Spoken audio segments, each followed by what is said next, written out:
Can always count on our friend Jonathan Cho with Discovery Institute for a little bit of entertainment, but also a wake-up call about the fact that it's not just downtown Seattle that is dealing with a true crime crisis. This segment is brought to you by Eastside Weight Loss Clinic. I'm down 37 pounds on the program, and I lost most of that weight in just 2 months. There's no prepackaged meals, no counting calories, no drugs or injections. Schedule your free 15-minute consultation today at eastsideweightlossclinic.com. We talk a lot about what's happening in downtown Seattle, 3rd Avenue, for instance, but the truth is when you have a crime crisis that has grown that much, when you have a homelessness crisis, a drug crisis that has grown that much, it spreads out everywhere. I mean, I live in East King County and we see more and more drug addicts and a few people who are homeless, and it's really noticeable because it's like, wow, we're not used to that.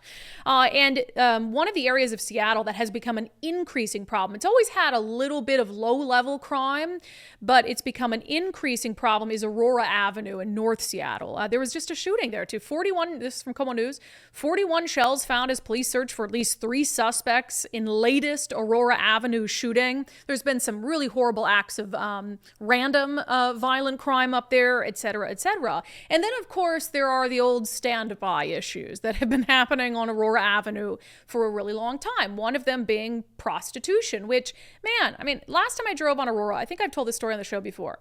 I see this chick and she's got no top on, totally nude, middle of the day, fishnets. So like the wide fishnets, you know, some fishnets are like, oh, no, these are the ones with like big diamonds out in it, and high heels, no panties. So all she is wearing are fishnets pulled up high and high heels. It's like, it's all out, right? And it's the middle of the day and I'm like, I get it.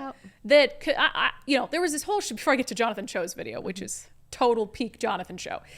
I get it that I agreed with the move away from prosecuting prostitutes and more toward prosecuting Johns. I think a lot of prostitutes, and it's sad, are victims of trafficking, are being pimped out, are addicted to drugs, aren't being allowed to leave, or being forced to do this. And I think that's really, really sad.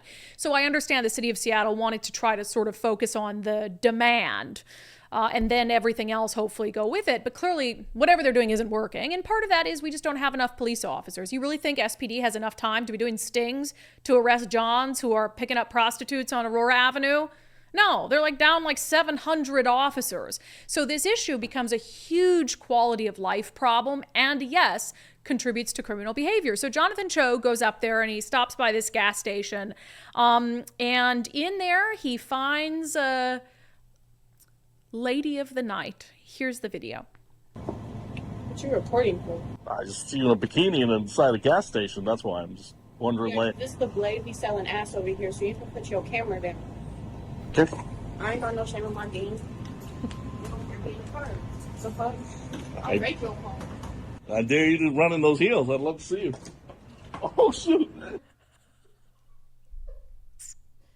I ain't got no shame in my game. She goes, this is the Blade. We're selling ass over here. I have no shame in my game. And he says, she tells him to put the camera down.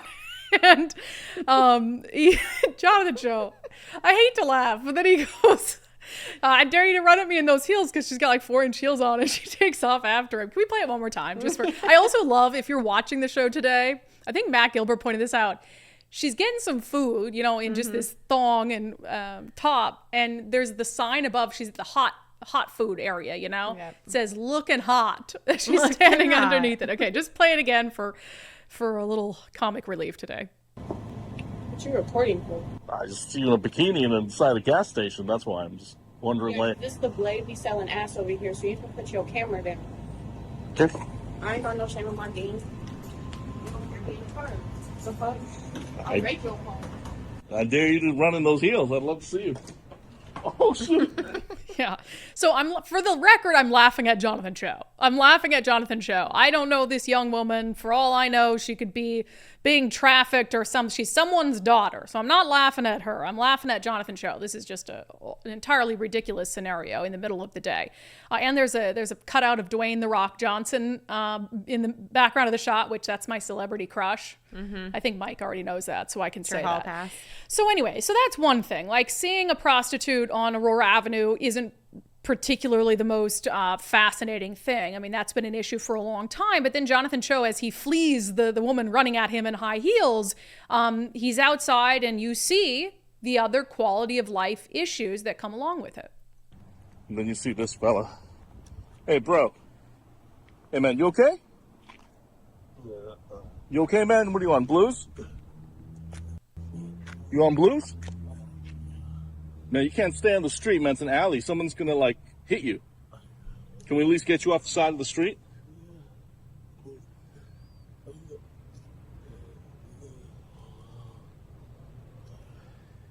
Hey, bro, we got to get you on the side of the street there, man. All right? Come on. What, you gonna roll? No.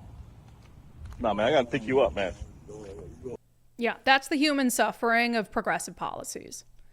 That's the human suffering of progressive policies. And Cho walked right out. I mean, so he goes out and just turns the camera around. There's another woman who, it wasn't in that part of the video, but she's bent over, clearly has the Fetty leans. Then he turns like one more turn, and then he sees this guy laying in the alleyway who's completely incoherent. And that's in North Seattle, you know, an area we don't even talk about all that much. We don't even get to all that much.